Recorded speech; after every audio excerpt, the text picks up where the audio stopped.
Corona संक्रमण की तीसरी लहर की दस्तक ने जयपुर के लिए बड़ी चिंताएं खड़ी कर दी हैं। पिछले 10 दिन की बात अगर करें तो यहीं पर ओमिक्रॉन के सबसे ज्यादा 9 मामले सामने आए हैं। इसके अलावा 110 कोविड मामलों की पुष्टि हो चुकी है। चिकित्सा विभाग के आंकड़ों पर अगर नजर डालें तो पिछली जुलाई के बाद धीमे पड़े कोरोना संक्रमण के केस में अक्टूबर और नवंबर में लगातार इजाफा हो रहा है। इस बीच कल महंगाई के खिलाफ हो रही कांग्रेस की राष्ट्रीय रैली बड़ी चिंता बनकर सामने आ रही है। ऐसे में आने वाले 15 दिन जयपुर और जयपुर वासियों के लिए बड़े चुनौतीपूर्ण हो सकते हैं।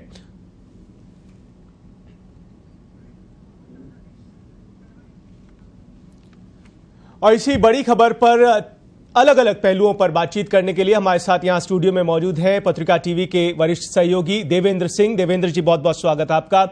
देवेंद्र, आपके जरिए हम दर्शकों को बताना चाहते हैं क्या कुछ अभी राजस्थान में कोरोना की स्थिति है और साथ ही जो नया वेरिएंट ओमिक्रॉन आया है उसकी क्या कुछ स्थिति है फिलहाल?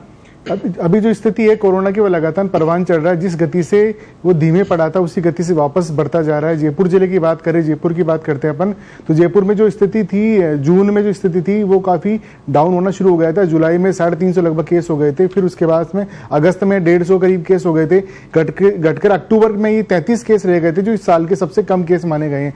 नवंबर में फिर से इसने परवान चढ़ना शुरू कर दिया है। इस महीने फिर ये गति पकड़ रहा है, लगातार इसके केस बढ़ते जा रहे हैं जी। और ये जो नया वेरिएंट आया ओमिक्रॉन, इससे जो 9 लोग आए थे उनकी क्या कुछ अपडेटेड जानकारी है और क्या स्थितियां हैं इस संदर्भ में? जो 9 लोग ओमिक्रॉन से संक्रमित पाए गए थे उनको आरयूएचएस में भर्ती कराया गया था। वहां से उनकी जो रिपोर्टें थी वो जो 2 बार उनकी जो जांच करवाई गई थी दोबारा पुष्टि के लिए, उसमें वो नेगेटिव आ गए थे। उन परिवारों को भी घर भेज दिया गया है। अभी दोबारा ऐसा कोई व्यक्ति नहीं मिला है जो ओमिक्रॉन से ग्रस्त है जिसमें ओमिक्रॉन वेरिएंट मिला हो। हालांकि कुछ लोगों के भी जांच रिपोर्ट आना बाकी है, लेकिन उनसे अंदेशा ये लगाया जा रहा है कि अभी ओमिक्रॉन का वापस इसमें स्थिति नहीं हो सकती। हालांकि जो केस है वो लगातार बढ़ रहे हैं कोरोना के, वो अभी बढ़ते ही जा रहे हैं। अपन पिछले महीने की तुलना करें तो 193 केस थे।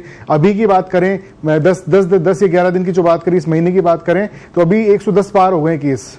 तो देख सकते हैं आप कि किस गति से बढ़ रहा है। नवंबर से अब तक ये लगातार बढ़ोतरी हो रही, 1.25 महीने में जी। 1.25 महीने में कुछ ज्यादा ही रफ्तार से बढ़ोतरी हो रही है। जिस तरह के आंकड़े हमारे सामने आ रहे हैं उसी के आधार पर हम कह सकते हैं कि कोरोना का मामले अभी भी चिंता का विषय बने हुए हैं, खतरा बने हुए हैं। हालांकि ओमिक्रॉन के लिहाज से अभी कुछ राहत है, अभी 0 केस हो गए हैं एक बार फिर से राजस्थान में। लेकिन पहली लहर आई, दूसरी लहर आई और अब जो तीसरी लहर की आशंका जताई जा रही है, इसमें अभी कुछ दिनों पहले स्कूली बच्चे भी संक्रमित पाए गए। ये अब पहली दफा लग रहा है कि बच्चों पर भी इसका असर देखा जा रहा है। कितना खतरनाक है ये? जी बिल्कुल, बच्चों पे इसका असर लगातार देखने को मिल रहा है। हर दूसरे तीसरे दिन बच्चे मिल रहे हैं। 6 नवंबर को पहला केस मिला था जयपुर में जिसमें बच्चा संक्रमित मिला था। उसके बाद से लगातार स्थिति जारी है। अभी परसों की बात करें तो 6 बच्चे संक्रमित पाए गए थे। उससे एक दिन पहले 5 बच्चे मिले थे, उससे 2 दिन पहले 3 बच्चे मिले थे। लगातार ये सिलसिला जारी है। 6 नवंबर से लेकर अभी तक यहाँ कम से कम 60 बच्चे संक्रमित पाए जा चुके हैं जिनकी उम्र 0 से लेकर 18 वर्ष है। लगातार ये जो खतरा है वो अभी बरकरार, उनमें गंभीर स्थिति नहीं है। दिक्कत वजह क्योंकि अभी वो जो उनमें जो लक्षण मिले वो सारे एसिम्प्टोमेटिक मिल रहे हैं, कोई भी किसी में लक्षण नजर नहीं आ रहे। इस वजह से खतरा तो बच्चों पर है। ये मानिए स्कूलों में भी जो जयश्री पेडीवाल स्कूल है वहां पर भी 18 बच्चे संक्रमित मिले थे। इसके अलावा और भी स्कूल है जिनमें 4 बच्चे संक्रमित मिले। एक सरकारी स्कूल जालाना की, उसमें 2 बच्चे संक्रमित मिले। वो पहला मामला था गवर्नमेंट स्कूल, सरकार दावा कर रही थी सरकारी स्कूल में बच्चों को कोरोना नहीं हुआ, वहां भी पुष्टि हो चुकी थी। देखा जाए तो बच्चों पर खतरा है। खतरा होने की सबसे बड़ी वजह ये है कि जो परिजन है वो परिजनों से उनको ज्यादा खतरा है। कई ज्यादातर जो मामले आए उनमें वो ऐसे कि बच्चे उनके परिजनों से संक्रमित हुए हैं। किसी के माँ को कोरोना था, किसी के भाई को कोरोना था, किसी के पिताजी को कोरोना, किसी के नाना को कोरोना था। इस स्थिति में ज्यादातर जो केस जो संक्रमित बच्चे हुए हैं वो परिजनों से हुए हैं। और ये बच्चे अन्य राज्यों से आए थे, ऐसी भी खबर थी कि जो संक्रमित पाए गए थे ओमिक्रॉन से? ओमिक्रॉन वाले वो तो दूसरे देश से आए थे सर। वो जो दक्षिण अफ्रीका से 4 लोग आए थे। उसके बाद में वो 4 लोग कुछ लोगों से मिले थे, एक शादी में शामिल हुए थे। शादी में वहां उनके जो संपर्क में आए थे वो लोग पहले संक्रमित हो गए थे। उनमें एक व्यक्ति की जांच करवाई थी जो आदर्श नगर निवासी था। उस व्यक्ति की जांच कराई थी, उसमें वो कोरोना पॉजिटिव निकला। उसके बाद उसकी हिस्ट्री खंगाली गई तो उसके 4 परिजन और संक्रमित पाए गए। उनके बाद उन्हें पूछा गया कि आप किस किस संपर्क में आए, तो उन्होंने बताया एक परिवार है जो साउथ अफ्रीका से आए, उनके संपर्क में आए, जब उनकी जांच कराई तो उनकी रिपोर्ट पॉजिटिव आई। इसके बाद उन 9 लोगों की जब ओमिक्रॉन के लिए जांच जीरो सीक्वेंसिंग करवाई गई तो उसमें वो संक्रमित पाए गए थे। इनके बाद उनको आरयूएचएस में भर्ती कराया गया था।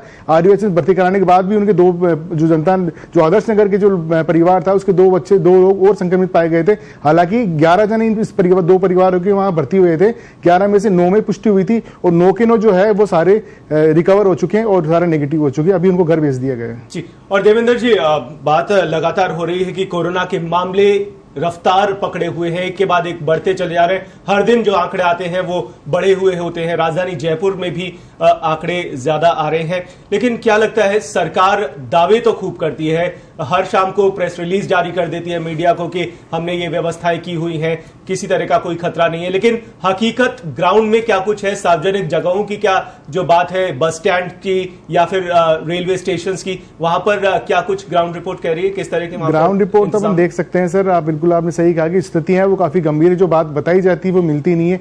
सबसे बड़ी बात ये देखिए, अभी कुछ दिनों पहले यहाँ से 2 फैमिली आई थी अमेरिका से घूमने के लिए, राजस्थान आई थी। यहाँ से आगे वो वैष्णो देवी गए, वैष्णो देवी से वापस जयपुर आए। जब उन्हें वापस जाना था तब उन्होंने टेस्ट कराए थे। टेस्ट में उनके 2 बच्चे थे, वो दोनों बच्चे पॉजिटिव आ गए, जिसके बाद भी वो अमेरिका चले गए। वो तो आप देखिए स्थिति तो ये जो लापरवाही है वो इस प्रकार है कि यहाँ से संक्रमित 2 बच्चे वो भी अमेरिका चले गए। इसके अलावा अपन एयरपोर्ट की बात करें, एयरपोर्ट पे आए दिन संक्रमित मिल रहे। यूक्रेन से भी हाल ही में एक लड़की आई थी, युवती, वो संक्रमित पाई गई थी। परसों की बात करें तो परसों 2 महिलाएं दुबई जाने के लिए एयरपोर्ट पहुंची थी। वहां उनका जो रैपिड टेस्ट होता है 6 घंटे पहले पहुंचने का, उसमें जो टेस्ट है उसमें पॉजिटिव पाई गई थी। वापस उन्हें घर भेज दिया गया, वहां हड़कंप की मच गया था। तो ये साफ तौर पर है कि ये खतरा सार्वजनिक क्षेत्रों पे बहुत ज्यादा है। रेलवे स्टेशनों पे भी किसी प्रकार की कोई कुछ नहीं हो रहा, कोई वहां पे कोई ना तो मास्क देखे जाते हैं, ना कोई सैनिटाइजिंग व्यवस्था है, ना कोई तापमान चेक किया जा रहा है। उनके जो दावे थे कि अगर कोई यात्री से पाया जाता है उनको जेल भी करेंगे, जुर्माना करेंगे, वो सब बंद हो गए। बस स्टैंडों पर आप देख सकते हैं पूरी लापरवाही बढ़ती जा रही है। एयरपोर्ट सुरक्षित नहीं है। मतलब किसी भी प्रकार से जो सार्वजनिक क्षेत्र है वहां स्थितियां लापरवाही, कहीं कोई इंतजाम नहीं है। सरकारी अस्पतालों की बात कर लीजिए आप, एसएमएस अस्पताल जहां विशेषज्ञ इतने बड़े बड़े डॉक्टर है जो खुद मानते हैं कि कितना खतरा है कोरोना से, सबने देखा है, वहां मरीज भर्ती रहे हैं सब चीजें, लेकिन वहां भी साफ धज्जियां उठ रही है। आप ओपीडी की बात करें तो ओपीडी 10 से 12 हजार लोग आते हैं, वहां बिल्कुल किसी प्रकार की सोशल डिस्टेंसिंग नहीं है। कतारों में मरीज खड़े, गंभीर मरीज खड़े रहते हैं, ना मास्क होता है चेहरे पे, ना 2 गज की दूरी होती है, ना कोई और चीजें होती है। तो साफ तौर पर लापरवाही तो है सर जी। और डॉक्टर से या एक्सपर्ट से जब बातचीत होती है, क्या कुछ उनकी तरफ से फीडबैक आता है? क्या वो भी आशंका जता रहे हैं कि ये जो केस बढ़ते चले जा रहे हैं, आने वाले दिनों में ये ग्राफ और बढ़ता रहेगा, या कोई ऐसा स्तर आएगा जहां पर कुछ कंट्रोल रहेगा? कुछ इस तरह की आशंका? जी, कंट्रोल की स्थिति तो है ही नहीं ना। अब नवंबर से अक्टूबर की बात करें, अक्टूबर में 33 केस थे, जो सबसे कम केस थे इस साल के जयपुर जिले में। अब भी ये बात करें तो अक्टूबर के बाद नवंबर की बात करें तो 193 केस हो गए, मतलब कितना गुना बढ़ गए। अब ये बात करें 10 दिन की तो उसके लगभग आधे से ज्यादा केस अभी वर्तमान में है। जो 30 दिन में मिले थे वो 12 दिन में उतने केस मिल चुके हैं। आगे वाले स्थिति में ये और भयानक हो सकती है, इसलिए हमें सतर्कता बरतने की जरूरत है। विशेषज्ञों को यही कहना है कि जो कोरोना की जो गति है वो धीरे धीरे केस बढ़ते जा रहे, कम नहीं हो रहे, इसलिए लोगों को सतर्क रहने की जरूरत है, प्रोटोकॉल की पालना करने की जरूरत है। लेकिन वो सब चीजें ग्राउंड जीरो पे कुछ नहीं है। प्रोटोकॉल की पालना करने की आपने जिक्र किया है, और कल कांग्रेस पार्टी की जयपुर में महारैली होनी है जिसमें तकरीबन 2 लाख लोगों के जुटने की, पूरे देश भर से, हर राज्य से प्रतिनिधि आ रहे हैं, कार्यकर्ता आ रहे हैं। डोटासरा जी कहते हैं कि प्रोटोकॉल की पूरी पालना की जाएगी, आरटीपीसीआर टेस्ट करने वालों को ही एंट्री दी जाएगी और तमाम तरह के प्रोटोकॉल का ध्यान रखा जाएगा। यही वजह है कि कुर्सियां लगाई जा रही हैं। लेकिन ये सब दावे जो किए जा रहे हैं, बातें कही जा रही हैं बड़ी बड़ी, क्या ये मुनासिब है इतने बड़े आयोजन में किसी तरह के आरटीपीसीआर टेस्ट करवाना, जांच करना और तमाम तरह के प्रोटोकॉल का पालन? आप देखिए कि जो विदेश से आ रहे हैं, एयरपोर्ट पे जो आ रहे हैं, वहां भी इतनी सख्तियां होती है। साउथ अफ्रीका से जो परिवार आया है उन्होंने अपनी 4-4 जगह की रिपोर्टें दिखाई, दुबई की रिपोर्ट दिखाई, उन्हें साउथ अफ्रीका की रिपोर्ट दिखाई है। एयरपोर्ट जयपुर में आने के बाद उन्होंने टेस्ट कराया, उसकी रिपोर्ट दिखाई, उसके बाद भी उस परिवार में ओमिक्रॉन की पुष्टि हुई है। इतनी सख्ती के साथ वो लोग यहाँ पहुंचे, इसके बाद भी वो संक्रमित पाए गए, उनसे कई लोग संक्रमित और हुए हैं। इससे साफ है कि इस तरह के दावे किए जा रहे हैं ये कोरोना को रोकने के दावे नहीं है, इससे कोरोना रुकना बहुत मुश्किल है। और जो गाइडलाइन की जो पालना है वो तो हमें करनी पड़ेगी, वो सब चीज समझना पड़ेगा। लेकिन जो दावों के भरोसे नहीं रह सकते, हमें खुद को सतर्क रहना पड़ेगा इसके लिए।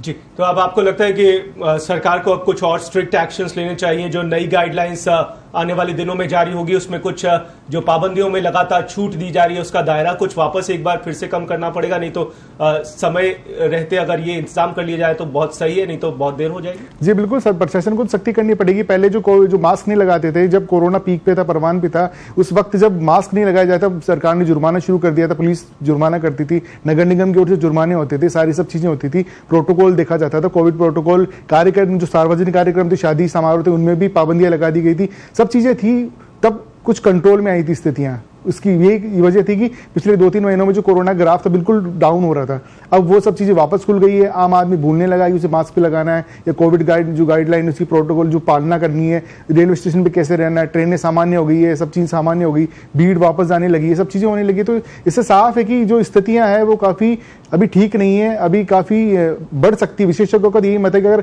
अभी भी हम सावचेत नहीं रहे तो फिर भी स्थिति हो सकती है कि कोरोना फिर पीक पे पहुंच जाए। जी बिल्कुल, समय रहते अगर नहीं चेते तो ये एक बार फिर से वही हश्र होगा जो पहली फेज और दूसरे फेज में देखा गया था। दोनों ही जो कोरोना की लहर आई थी वो बेहद खतरनाक रही, कई लोगों को इस वैश्विक बीमारी ने लील लिया था। बहुत बहुत शुक्रिया देवेंद्र, आपने इस बड़ी खबर पर तफसील से जानकारी दी, अलग अलग पहलुओं पर बातचीत की और बताया कि किस तरह से कोरोना का ग्राफ बढ़ रहा है, जो अपने आप में एक चिंता का विषय बना हुआ है। बहुत बहुत शुक्रिया देवेंद्र।